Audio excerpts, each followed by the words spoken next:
দলীয়করণ এটা নিয়ে ব্যাপক সমালোচিত হয়েছে সরকার, কিন্তু সরকারের জায়গা থেকে কোনো ধরনের সদুত্তর আমরা পাই। এনটিএমসির কথা আমরা জানি যে ফ্যাসিস্ট আমলে এনটিএমসির যে ভূমিকা, সেটার কারণে এই প্রতিষ্ঠানটি সমালোচিত হয়েছিল। বিশেষত নাগরিকদের যে ফোন আলাপে আড়ি পাতা, নজরদারি করা, ইন্টারনেট বন্ধ করার সাথে এই প্রতিষ্ঠানটি সংশ্লিষ্ট থাকার কারণে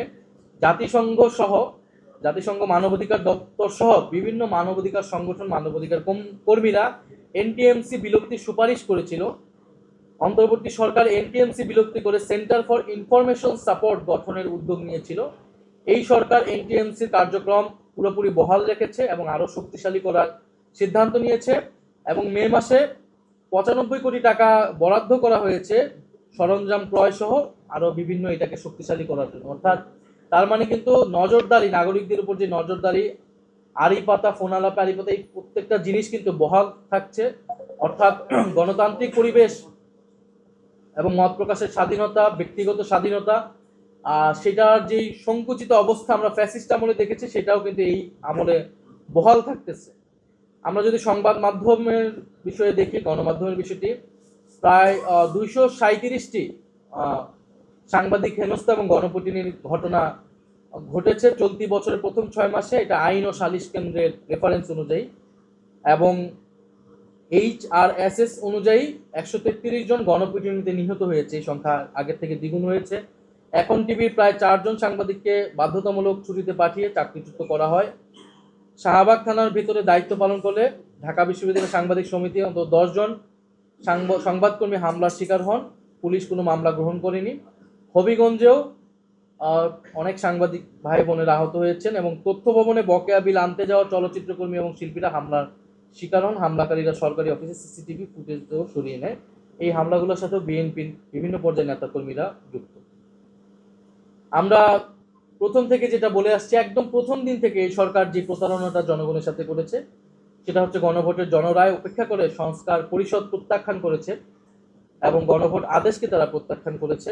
31 দফার দাবি ছিল সংবিধান সংস্কার কমিশন গঠন, সেদিকে তারা প্রত্যাখ্যান করে কমিটি করেছে, সংবিধান সংশোধনের কথা বলছে। ফলে এটা আমরা আজকের বিস্তারিত যাচ্ছি না, আমরা সংসদে এটা বলেছি এই সরকার কিভাবে সংবিধান সংস্কার পরিষদ না করে জনরায়ের সাথে বিক্রি করেছে। দলীয়করণ এটা নিয়ে ব্যাপক সমালোচিত হয়েছে সরকার, কিন্তু সরকারের জায়গা থেকে কোনো ধরনের সদুত্তর আমরা পাইনি। আপনারা যদি দেখেন রাষ্ট্রীয় প্রতিষ্ঠানগুলোকে কিভাবে দলীয় ক্লাবে পরিণত করা হচ্ছে। পাবলিক বিশ্ববিদ্যালয়ে উপাচার্য নিয়োগ করা হয়েছে, যার 20 থেকে 19 জনই হচ্ছে দলীয় এবং দলীয় সংশ্লিষ্টতাই তাদের একমাত্র এবং প্রধান যোগ্যতা। কারণ আমরা দেখেছি যে 8টি বিশ্ববিদ্যালয়ের সার্চ কমিটির সুপারিশ ছাড়াই এবং 3টি স্বায়ত্তশাসিত বিশ্ববিদ্যালয়ে 1973 সালের অধ্যাদেশের সিনেট প্যানেল বিধান এড়িয়ে বিশেষ পরিস্থিতির অজুহাতে নিয়োগ হয়েছে।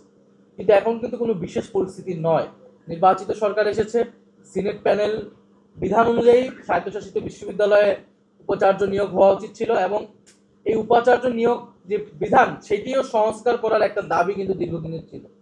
ফলে আমরা বিশ্ববিদ্যালয়ে কোনো পরিস্থিতি দেখিনি পরিস্থিতির উন্নয়ন। আমরা বিভিন্ন সংস্থা এবং নগর কর্তৃপক্ষে প্রায় 17 জন বিএনপির বিভিন্ন পর্যায়ের নেতাদেরকে চুক্তিভিত্তিক নিয়োগ দেওয়া হয়েছে। সিটি কর্পোরেশনে 11টি সিটি কর্পোরেশনের প্রশাসক নিয়োগ দেওয়া হয়েছে। 63টি জেলা পরিষদে প্রশাসক হিসেবে নিয়োগ দেওয়া হয়েছে এবং এই প্রশাসক হিসেবে নিয়োগ দেওয়া কিন্তু বিএনপির 31 দফা সুস্পষ্ট লঙ্ঘন, যেখানে তারা বলেছিল মৃত্যু বা আদালতের আদেশ ছাড়া স্থানীয় সরকার প্রশাসক তারা নিয়োগ করবে না। এবং আমরা দেখতেছি এই যে বিভিন্ন সেক্টরে রাষ্ট্রীয় প্রতিষ্ঠানগুলোতে নিয়োগ দিচ্ছে, এটা এক ধরনের বিএনপির যারা পদবঞ্চিত এবং যারা কি বলা যায় যে নির্বাচনে যারা হেরে গিয়েছে, এই মনোনয়ন বঞ্চিত এবং পদবঞ্চিত নেতা কর্মীদের পুনর্বাসন কেন্দ্রে পরিণত করেছে এই রাষ্ট্রীয় প্রতিষ্ঠানগুলোকে।